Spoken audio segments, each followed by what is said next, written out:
Grace Girinya awamu ne Elias Sajjabbi mutukoze bulungi nnyo. Ebbanga liyise nga bannaffe abaazirwanako beemulugunya nti akasente kaabwe tekabatuukako.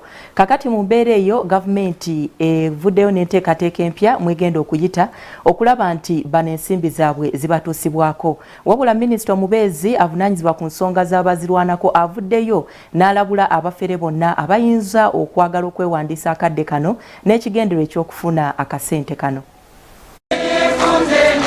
Gavumenti ng'eyita minisitule ebyokwerinda n'ensonga z'abaazirwanako efulumiza enteekateeka mwegenda okuyita okulaba nga abaazirwanako okutuuka mu ggwanga lyonna basasulwa.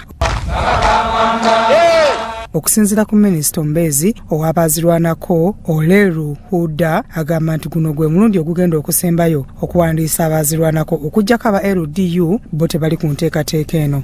Right now we are paying 24,000 veterans and beneficiaries monthly, which is costing government 5 billion monthly. That is what we are paying for our veterans. It is in line with the above that the Ministry of Defence and Veterans Affairs is again embarking on a country-wide exercise in a bid to verify the veterans' payroll. Alambise ebimu ku bintu bye balina okugenda nabyo nga kw'otadde n'ab'eŋŋanda z'abaazirwanako nga baava mu bulamu bw'ensi eno. Discharge certificate in lieu certificate issued by the UPDF Directorate of Records for the lost discharge certificate.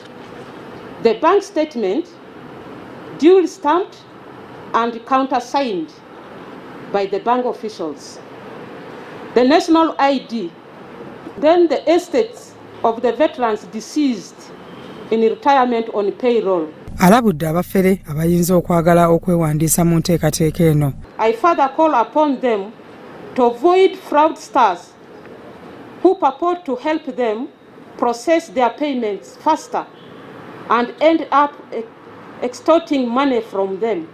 Okusinziira ku Brigadier General Kefa Nangeso avunaanyizibwa ku baazirwanako mu ggwanga agamba nti enkola eno baali bagitandikako mu mwaka gwa 1992 okutuusa omwaka gwa 2014 era abamu baafikkira nga baali baluubirirwa abaazirwanako abawera ddala emitwalo 68 nga ku bano baafunako abaazirwanako emitwalo 2.5 bokka. Then the other areas are owed to the bulk of people who retired in 1992. The reduction in force exercise. They were retired under an arrangement outside the Ministry of Defence because their benefits came from a basket contributed by donors, and they were being paid by the Veteran Assistance Board, an agency which was set up under the office of the Prime Minister. Brigadier General nga retired Musinguzi Emmanuel ayogedde ku nsonga ya gavumenti okulaba nga abaazirwanako bonna baganyulwa mu nteekateeka eno. We have been cleaning the payroll. It's not the beginning, a one-off. No, we have been doing it. But as you know, you do it better when you go to the ground. That's when you know who died, who passed on in retirement, who is receiving money when you are not supposed to receive that money according to the law. All that will be cleared. That's the intent of the exercise. Mu nkola eno ba RDC, DISO, GISO ne bassentebe b'amagombolola LC5 ne bakaawo b'amadistrikiti bakuyambako gavumenti ku bantu bano abeewandiisa. Byola Gabriel, Crossroads TV, Omunyo.